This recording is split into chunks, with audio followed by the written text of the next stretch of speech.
सांगलीच्या पहिल्या महिला आयुक्त संजिता मोहपात्रा ॲक्शन मोडमध्ये, सामाजिक संघटनांकडून जंगी स्वागत, लोकहित मंचाचा पुढाकार, शाहू विचारांची शिदोरी देऊन विकासाच्या अपेक्षा व्यक्त. सांगली मिरजकुपवाड महानगरपालिकेच्या नूतन आयुक्त संजिता मोहपात्रा IAS यांनी आपल्या पदाची सूत्रे हाती घेताच शहरात उत्साहाचे वातावरण आहे. महापालिकेच्या पहिल्या महिला आयुक्त म्हणून ऐतिहासिक पदभार स्वीकारल्याबद्दल लोकहित मंच आणि सांगलीतील विविध पुरोगामी सामाजिक संघटनांच्या वतीने त्यांची सदिच्छा भेट घेऊन स्वागत करण्यात आले. विचारांचा सन्मान आणि विकासाची चर्चा. यावेळी केवळ पुष्पगुच्छ देता राजर्षी छत्रपती शाहू महाराज यांचे प्रेरणादायी चरित्र भेट देऊन आयुक्तांचा विशेष गौरव करण्यात आला.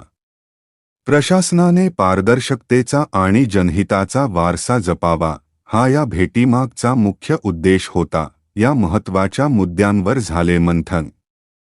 लोकहिताला प्राधान्य. प्रशासनाने सर्वसामान्यांच्या तक्रारींची दखल घेऊन लोकशाही मूल्यांची जपणूक करावी. नागरी प्रश्न, रस्ते, ड्रेनेज आणि शहरातील प्रलंबित पायाभूत सुविधांच्या कामांना गती देणे. स्वच्छ सांगलीचा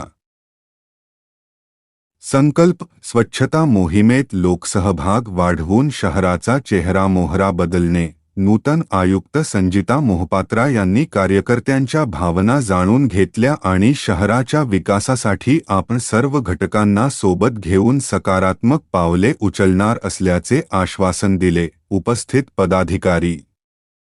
या भेटीवेळी लोकहित मंचाचे अध्यक्ष मनोज भिसे, अण्णाभाऊ साठे प्रतिष्ठानचे अध्यक्ष अभिमन्यू भोसले, पुरोगामी संघर्ष परिषदेचे पश्चिम महाराष्ट्र उपाध्यक्ष विलास कांबळे व सामाजिक कार्यकर्ते अभिषेक वाघ उपस्थित होते.